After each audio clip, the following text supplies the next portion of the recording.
Good afternoon. We gather this day to give final farewell to Hans Fleischmann and give thanks for his life.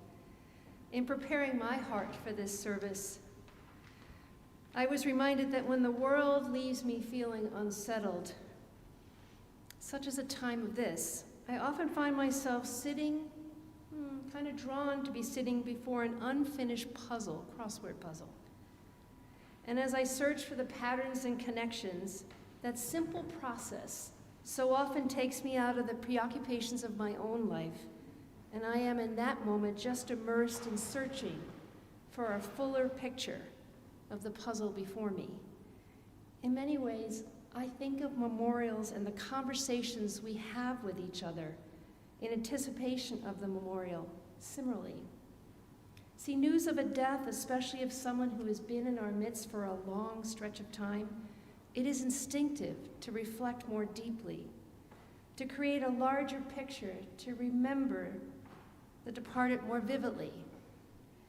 Hans, who came into this world, as many of us know, as a child of war, born in Germany in 1933, to a family that would, like many other Germans of that time, experience displacement, deprivation, and profound personal family loss. Then coming of age as a young man as the Cold War intensified throughout Europe. Was recruited, as many of you know, to the US in the 1960s, late, often also, as we recall, a time of great strife and protest here. But yet, amidst the tumult that surrounded Hans's early life, by all accounts, he was a highly regarded and accomplished scientist who loved teaching and research. Still, having worked in higher ed myself for a long time, I think of the academy as not always the most accessible environments to make a home. Yes, ample opportunities for exploration, collaboration, and research, but the environment doesn't always, oftenly support academics to live full and balanced lives. I'm looking at a few academics here. I think I'm on safe ground. I especially love hearing, of the friendships Hans experienced, both at Cornell, with the Ithaca singles group, and within this faith community. He shared a deep friendship with many of us sitting here in the pews today, and how wonderful that we will come to know each other's stories of how Hans was with us. All of which leads me to conclude that Hans did in fact choose to live a full and intimate life with others. This photo on the front of the program, Fred, who's going to speak later, took just last April. And I just think of that kind of gentle smile that I would see at church, kind of captures him at his home. But with what we know, especially of Hans' early life history, is it no surprise, it's certainly not a surprise to any of us in this community, that Hans was particularly invested in financially supporting our coffee hour that took place after each Sunday service. Here was a person who dearly knew the value and necessity of fellowship and community and deep engagement. So friends to Hans, and distant family and friends who are watching this service online as we're streaming this service, let us indeed settle in for this time of gentle remembering our dear friend, Hans Fleischmann. It is good to be together. Hans was a member of this Unitarian Universalist community, and in his memory, I light this chalice while calling to mind the beautiful words of Albert Schweitzer. At times, our own life goes out, our own light goes out, and is rekindled by a spark of another person. Each of us has cause to think with deepest gratitude of those who have lighted the flame in us.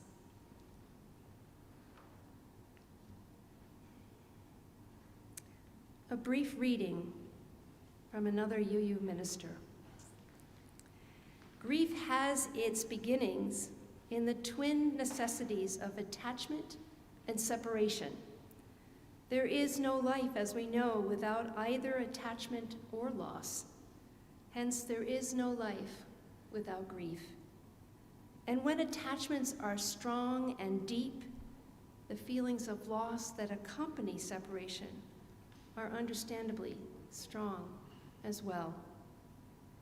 In our time of grief here together, let us now share a time of remembrances of our dearly departed friend, Hans.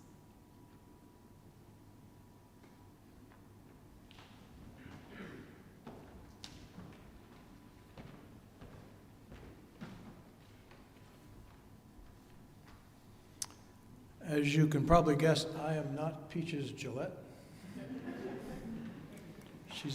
She's delayed this afternoon. Hans Fleischmann and I started out as church friends. When Sharon and I arrived in Ithaca in the early teens, he was one of the church members we got to know. Later on, he and I became close friends. Then, towards the end of his life, more like brothers. And I'll give an example of this in a minute. Can everybody hear okay? We're checking the acoustics here. Years ago, if Sharon and I were hosting a diners club and we had an extra seat, we would invite Hans. And he always rounded out the table, brought a bottle of reasonable wine, and was a joy at dinner table conversation. As the pandemic approached, he and I started meeting weekly for coffee. I tried inviting one or two others, making a threesome or a foursome, but it didn't work. So just he and I met, the two of us, 2 p.m. every Thursday at Ithaca Bakery in the Triphammer Mall. We loved the coffee time and we loved each other. Our conversations ranged widely. For some folks, Hans' strong positions were something to be listened to and nodded at and try to change the subject. But some of you know if the relationship is more like brothers, then there is more likely to be some pushback instead of some placating. So when Hans started on one of his repeating topics, like that Ukrainian Vladimir Zelensky is just a comedian failing at being a national leader and the BBC is lying about the bombing, I would interrupt and give some counterfacts, interrupt being the key word here, and he would elevate his volume a bit and say, "Wait a minute, let me finish." Then, in a higher elevated volume, I would say something like, "Hans, you're full of prunes," or something to that effect. That was my mother's favorite saying, and it's certainly good in a faith-based audience. Now, maybe he was accustomed to a terrified undergraduate, but I was more like a feisty younger brother. Pretty soon, there were two old white-haired geezers in the Triphammer Mall atrium yelling at each other, and shoppers were crossing to the other side of the atrium to get to the bakery. But when the time came to leave, we would be walking to our cars in good friendship, and the last few months, I would often provide a shoulder for him to lean on to keep stable. As we climbed into our cars, he always yelled out, "Fred, have a good one." Hans was active across our society, and earlier this month, I was comparing notes with Jackie Jablonski. Jackie headed up the Social Justice Council for years. She's away this week, and she said I could share her comments today. She starts out, "As almost anyone who attended an SJC meeting, Social Justice Council, might tell you, Hans and I had a long-running debate about how to conduct a meeting. I guess I'm kind of hardcore about my wish, or is it an obsession, to stick to the agenda. In contrast, Hans and several other SJCers often had a more meandering approach to discussion, and where I would often say, okay, now what can or should we do? And Hans was, what are the roots of this issue? What's the history? How did we get here? Despite our spells of exasperation with each other, we were amiable all the rest of the time and had numerous phone chats over the years. Jackie's last comment could well be taken as a note from our sponsors. Jackie continues, I always appreciated that Hans regularly volunteered for kitchen duty. When I first came to Ithaca, I noticed he was often the only man helping out in the kitchen, and I'm pleased to say we see a lot more men in the kitchen these days. And maybe we should thank Hans for having helped get us there. A further note on our hospitality teams, this is Balfour speaking now, Hans would always donate white cheddar cheese with cranberries. And often give it to me in the Trip Hammer parking lot on Thursday, and I know he had a cache of it in his car. We have some today, and I will tell you now that I bought it earlier this week, although there is still some in his car. And my last comment has to do with cars and octogenarians. Earlier this year, Dick and I were growing concerned about Hans driving. He had a couple of minor scrapes in the early spring with some undefined, immovable objects. One resulted in tearing out the fender liner on the driver's side of the front wheel well. Not your average scratch in the parking lot. Dick and I were starting to make suggestions to him about not driving. Not a useful conversation. As an aside, in the Balfour family, our two adult daughters are in their mid-50s, and recently I said to them, when you think that I should stop driving, I'm 82, just tell me and I'll hand over my keys. Now, I thought I would never again see that wonderful eye roll from a 14-year-old teenager, but they never forget how to do it. With Hans, we didn't get the eye roll when we mentioned driving, more of an eye glare.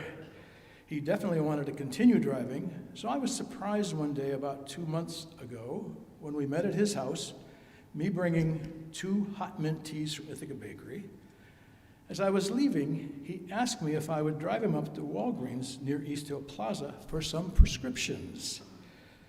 I was driving Dick Cogger's 2-seater Miata that day, and I was concerned if long-legged Hans could fold himself into that low-slung passenger seat. But I said, sure, let's go. He did fine folding those long legs in, and we set off towards Walgreens, top down, sun out, going through the gears on a beautiful spring afternoon. I said, Hans, with this car, maybe we can pick up some girls. Without cracking a smile, he said, they better be young and agile because they'll have to sit on the rear trunk. I'm missing Hans, but like many of us, we all have wonderful memories. And cheese.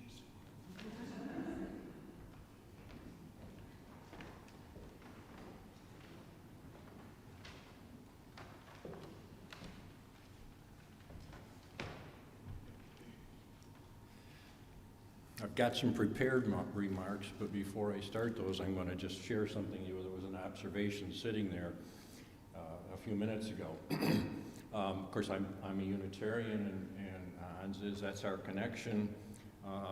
This Unitarian society meant a huge amount to Hans. It's the people in it, of course. And those of you that are here on Sunday mornings, you know that typically he would come in that back door.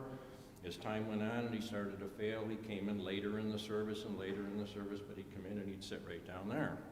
And then as it got to be March and he was failing, he might sit there 10 minutes and leave. And I saw that, because I was always sitting back there and I would always get my chance to look at him. I saw him fail that way, to the point where one day in March, 5-6 weeks before he passed away, I walked across the street to the parking lot that we sometimes use Sunday morning, and I found him sleeping in his car. He didn't make it in that day. He made it here. So anyhow, some prepared remarks. I've known Hans about 6 years now. I got to know him better when during COVID we met in the grocery store, and he said, would you have coffee with me? And that started a relationship during COVID in Ithaca Bakery with the masks on. Having once a week coffee.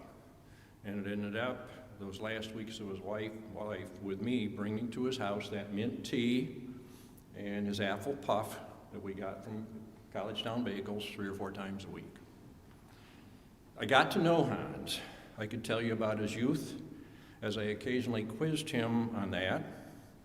He was born in Munich, Germany, that he spent those war years at a relative's farm in a small village outside of Munich.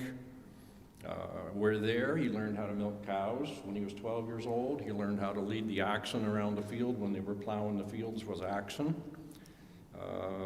Then in the high school after the war in the 50s, University of Munich studying physics. Then in the 1960s, early 60s, recruited by the US government to come to the US to engage in nuclear physics research.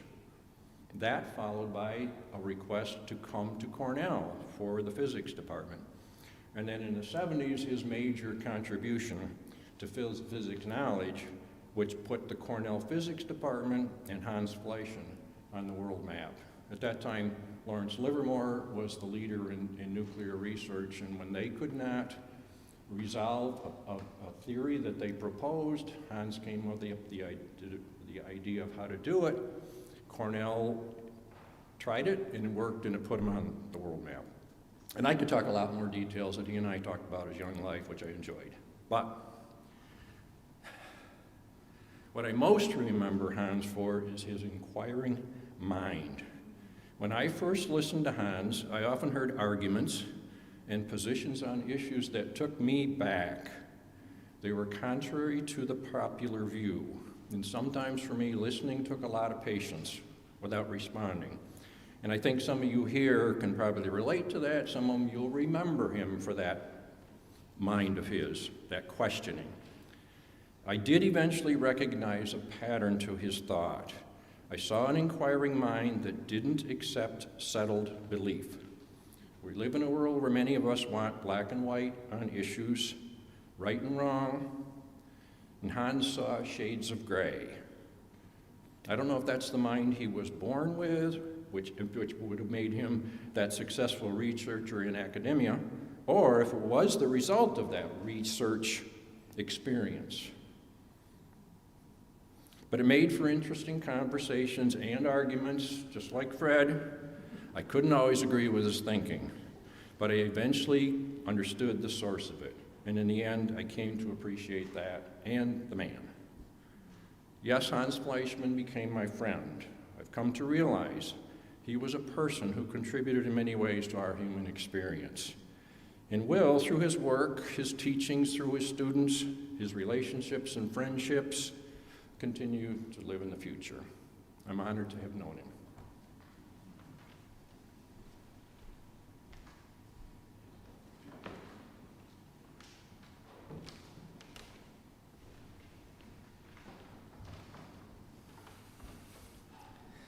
So I should preface this with saying I've always been fascinated with history and World War II in particular.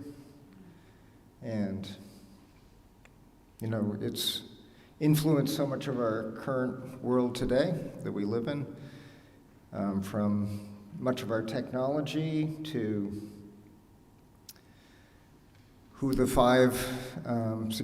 the permanent security members of the Security Council are for the United Nations, to how it turned the United States into, from a country of pacifists and isolationists, into a country that often seems like a whole lot of warmongers and interventionists. So the other thing I found fascinating was just how indoctrinated the Germans and Japanese were with all of the propaganda that they had been fed for years, and this of course made them fearsome opponents in war. And I think there's a lesson in that for all of us. But anyway, it was in this context that I first met Hans, and I was fascinated to hear about, you know, his growing up in Munich, Germany, the very city where Hitler and the Nazis got their start, and just the amazing perspective that gave him. And So he told me all kinds of interesting stories, and, you know, I peppered him for him, of course, but, you know, from growing up, you know, as a not quite 7-year-old, you know, as a German boy in Germany, you know, after the German army had just conquered almost all of Western Europe. And then all the way through 1945, when he lost an older brother in March of 1945, way after the Germans should have surrendered. So he was a fascinating person to talk to. And so much so that I told my children a lot about him, and they wanted to meet him, and they both did in the summer of 2021 at Stewart Park. And they regaled him with stories about the war, of course. They asked him lots of questions about the war, and he told them also about, you know, being a boy in Germany and what school was like, and he even regaled them with fluent Latin, which I had no idea he spoke until that very moment. So anyway, he was a very interesting person, and although I only knew him for 4 years, I met him at the Ithaca Singles Group at a dinner that they were hosting in 2019. I feel my life is much, much richer for having known him. And Juice and I would, sitting right there, would get together with him many Saturdays for lunch. And I think he had as many groups, although he was single all his life, he had many groups of people that he really liked to talk to. So, and Juice and I were, you know, two of his good friends. So I really feel much richer for having known him, and he'll be sorely missed.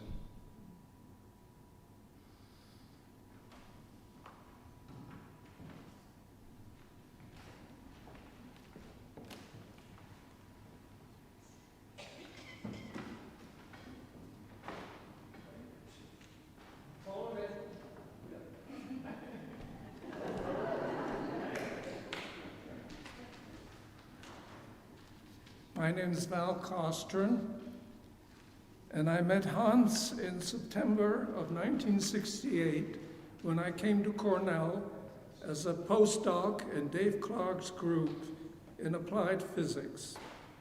Hans was already at Cornell. He had come from General Atomic in San Diego. I didn't interact with him too much till about 1970 when I joined the faculty. Hans was a plasma physicist who was working in thermonuclear fusion, and at that time I was doing experiments in low energy nuclear physics. It was the nuclear physics part that kind of brought us together. Hans, being a few years older than I, sort of took me under his wing and started giving me advice, lots of advice.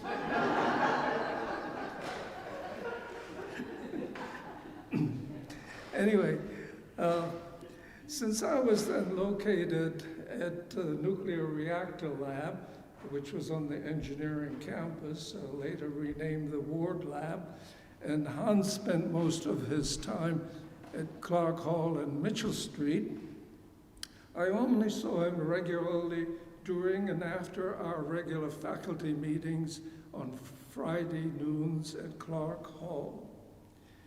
One of the things about Hans was he was one of the smartest people I have ever known. And there's an interesting story about that. A German colleague, I sort of forgot his name, told me that he had heard that Hans Meyer Leibniz said that he had two good students. One was Rudolf Mössbauer, and the other one was Hans Fleischmann. And of the two, Fleischmann was a lot better. But in any case, it turns out that Mössbauer discovered recoilless nuclear resonance fluorescence, and he got the Nobel Prize for which he got the Nobel Prize in 1961. So Hans worked in one of the most difficult areas of physics, the plasma physics of thermonuclear fusion. Almost everyone in the field has started working on tokamaks, following Lev Artsemovich's 1968 talk. I remember that talk very well. It was given in what is now the Bethe Auditorium in Clark Hall. However, Hans worked on an expansion of an earlier Astron idea of Nicholas Christofilos at Lawrence Radiation Lab. This was an alternative plasma confinement scheme. And for anyone that's interested in Hans's work, there's a very nice write-up in the autumn 1987 Cornell Engineering Quarterly on plasma studies at Cornell University. It's available online. In the 80s and 90s, I had a DOE grant to investigate ion-atom interactions relevant to fusion. Turns out that Hans had done similar work about a decade earlier. And so we had that in common. And unlike most academics who love to talk about their work, but are suddenly always busy when the listener starts to tell them about his or her work, Hans always listened, offered criticisms and ideas. One could see his brain working as he was checking some fact. He would do this aloud, doing calculations, approximations in his head. There were only two things I never discussed with him. One was politics, and the other one was Palestine. At that time, Hans was very liberal for my conservative nature. And as a teenager, I had lived in Egypt for 4 years and had a slightly different take on that question. In general, Hans was very opinionated and contrarian. Sometimes I felt that if I said it was daytime, he would argue that it was night. Nevertheless, he was the most open and welcoming colleague in the department. His door was always open, and he had a great rapport with students. His office was also filled with well-tended plants, including a large avocado. After I retired from the faculty in 2008, I did not see Hans much. Occasionally, I would run into him at Wegmans, and we would talk for half an hour or so. Hans seemed more mellow, and I got the feeling that he was a little bit disenchanted with fusion, which made me sad. Anyway, a year ago, he called me and wanted to go for coffee. Unfortunately, I was busy and couldn't go. I now regret that I did not reciprocate the invitation. At our age, one never knows.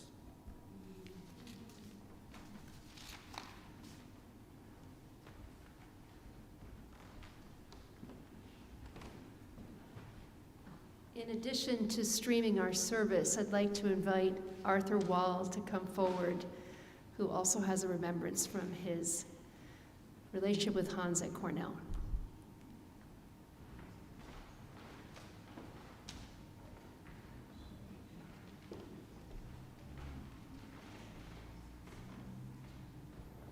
Thanks, Janet. As I understand, there'll be time for some more sharing after the piece, right? So, but thank you. Hi, everyone. My name is Arthur Wall, and I've known Hans for 30 years, so not quite as long as Val. But my first encounter with him was when I came to Cornell as a graduate student in applied engineering physics, his department, in 1993. In fact, he was one of the first faculty members I met. But the first time I ever spoke to Hans was after I had taken a so-called diagnostic exam to assess incoming graduate students that I didn't know about until like a week before the exam. I met Hans soon after that test because I had been assigned his TA for a junior level course in classical mechanics. I was excited, but a little nervous about starting graduate school, and was also a little worried about my performance on that test. And as we were walking down the hall together, I said to Hans, "Yeah, I don't think that test went so well." To which he replied, "It was a disaster." So not an auspicious start to my graduate school career. But although it wasn't a great start, TAing for Hans was really one of my favorite experiences in graduate school. Hans was conscientious, he was rigorous, he was occasionally a playful teacher, and most of all cared deeply about physics. I worked hard and slowly earned his open respect despite my disastrous beginning, and the students turned out to be a fantastic cohort, including one who today is a vice president at a major aerospace firm and another who is a professor of astronomy at Yale. Hans's department has a reputation among undergraduates at Cornell as being one of the hardest majors, but the students that make it through share a genuine sense of accomplishment as well as a respect for the subject matter and for academic rigor that is part of the culture of the department and that Hans clearly shared and contributed to. To prepare these remarks, I reconnected with a few of Hans's former students from the class that I TA'd. They have fond memories of Hans's dedication and engagement and even playfulness as a teacher.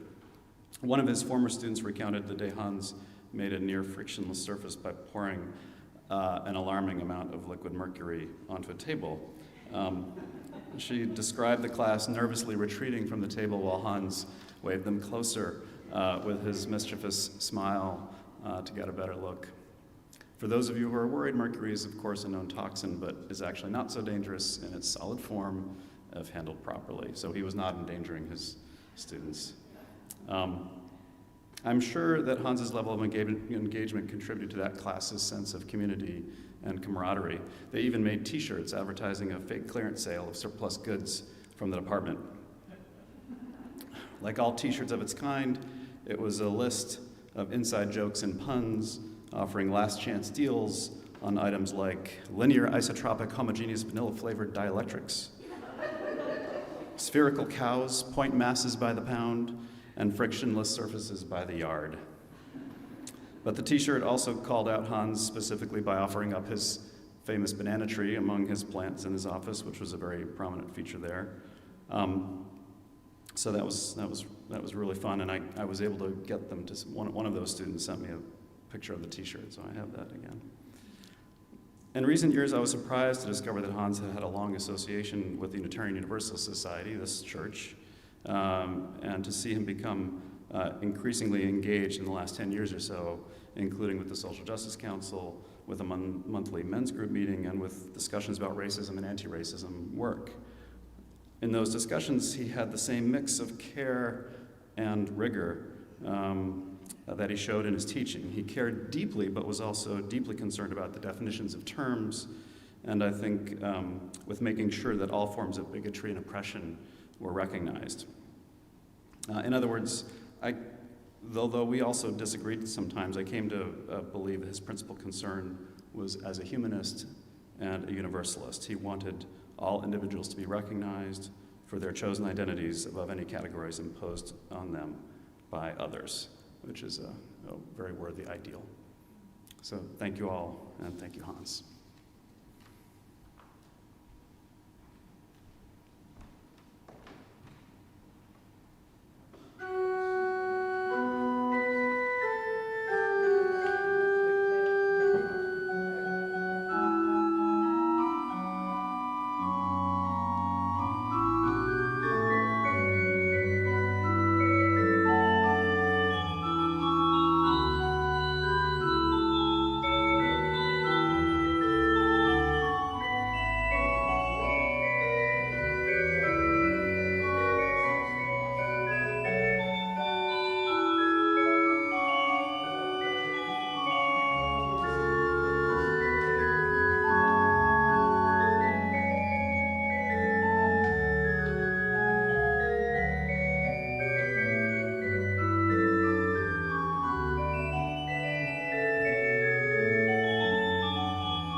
In addition to what has been shared, I learned from Fred and Dick that when they went to Hans' house, he was a great lover of classical music and had more than an average amount of recording and listening devices at his house. And so I was, with that knowledge, especially grateful that our esteemed music director, Stephanie Orlano, would come today and play Bach in his memory.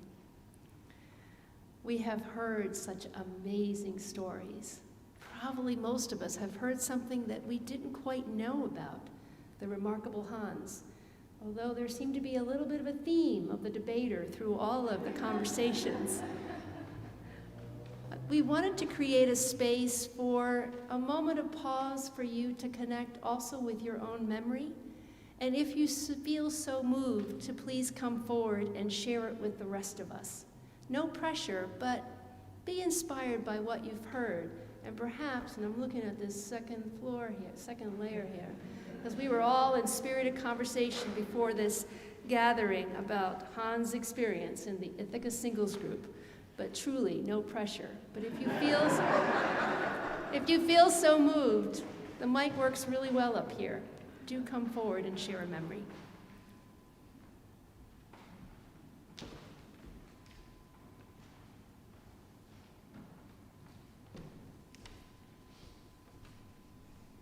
Good afternoon.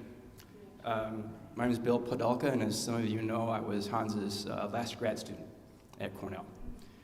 And it has been very interesting for me to see that the Hans I knew reflected so strongly in the kind of memories that have been shared so far tonight. And so I'll just, I guess, add a few reminiscences from.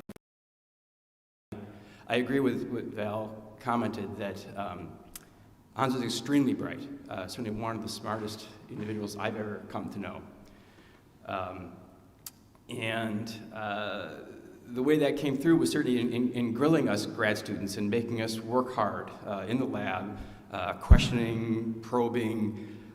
But when we were out of the room and there were community sessions, he was also our staunchest defender in those exam results and everything. So Hans was someone who fought for his grad students, but also fought with them. And I will say that given the power dynamic, and the fact that he and I didn't always see eye to eye on the issues, it was often best to simply change the subject when certain things came up. But I didn't fully let him get away. I would push back a bit here and there. But so we did not see eye to eye on a lot of things. He did indeed grow up in Germany, and there was a reminiscence of some barns. Now, we did our research in the high volt lab on Mitchell Street, which was rife with flies, which prompted Hans to reminisce about how he used to be paid pennies for catching flies in the cow barn. And he would show us his technique for grabbing the flies. And fortunately for him, the flies in the high volt lab, I think, were affected by the transformer oil, were very slow. So even at this more advanced age, he was able to catch quite a few flies. I'm sorry to hear about the car and the scraping, because cars were certainly one of Hans's pride. I can still remember the day when I closed the door of his car too hard. And he got out and went around to the other side, opened the door, and showed me how to gently close it next time. I had not realized that actually Hans had worked with Mossbauer, had the same advisor.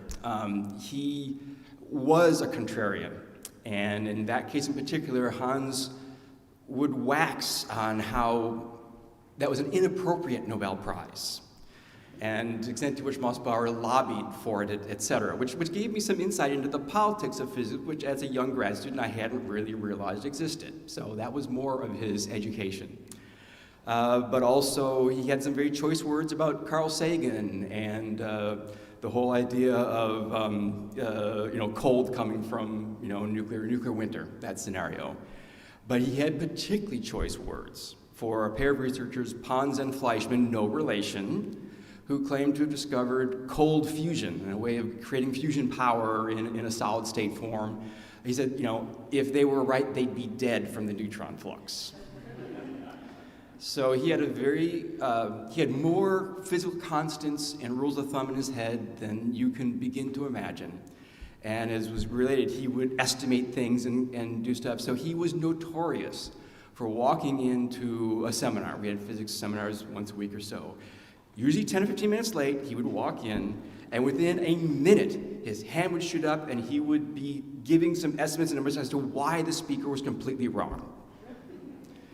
And sometimes Thomas was right, sometimes he wasn't, but there was always a collective groan because invariably the seminar went off in this other direction. As you mentioned, he was not necessarily the most linear person in how he approached things. So, like I said, he was obviously important. I worked with him for, well, again, we fought over this too. I worked for him for a lot of years before I finally was able to finish. He was an important person in my life, and again, the same inquisitive spirit, the same combativeness, the same contrariness appears to have been with your relationships as well.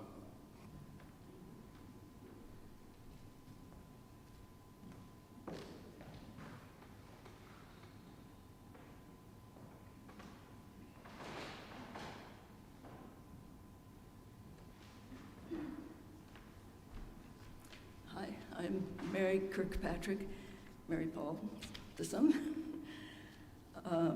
And I won't have much to say. It's been so wonderful to hear all about Hans and how he was in his professional life, which I, of course, didn't know much about. I used to chat with him at coffee hour sometimes, and I had him over for lunch once, not too long ago. And I would be all ears when he talked about all these times and things he did in San Diego and Fusion and so on. My take was he had a very warm and friendly nature. I have only a little poem to offer to Hans, very short, and the sort of poem he might have learned in elementary school, the way we learned poems by Frost. It's by the famous German writer Goethe. A little poem about someone walking through the woods at night. I'll do first in German and then in English.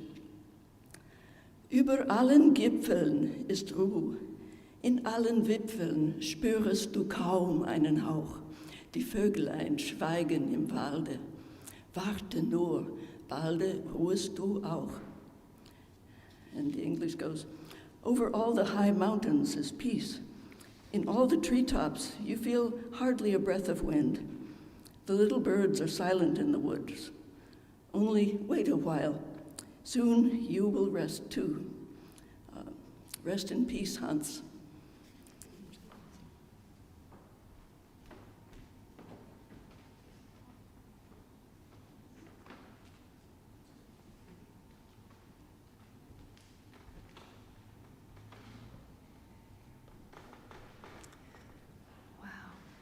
This hour has captured remarkable glimpses of a very human, very well-beloved person in our midst. Friends, may what has been captured that is of life and value touch each of our lives as we honor the dead most intimately, ultimately by living lives ourselves by the greatest of intentions. In such tender moments, there can naturally surface an urgent reminder to truly live lives that are more gentle, more forgiving, more loving. May this be so. After our final piece of music, let us gather in the parlor for light refreshments, including cheese, continued conversation, and especially in Hans' memory, fellowship. I extinguish this chalice, but that it might continue to glow gently in our hearts, reminding us to continue to hold out the chalice of all of us, to receive what is of life to our hearts, to carry, cherish, and to give back. May this be so.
I neglected to mention just before we begin our time of fellowship, at Hans' request, his resting place will be near North Point at Deganic Falls.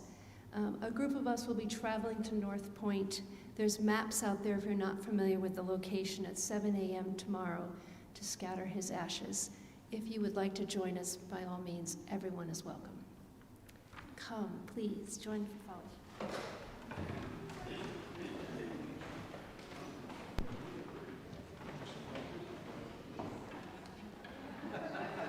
Consistent.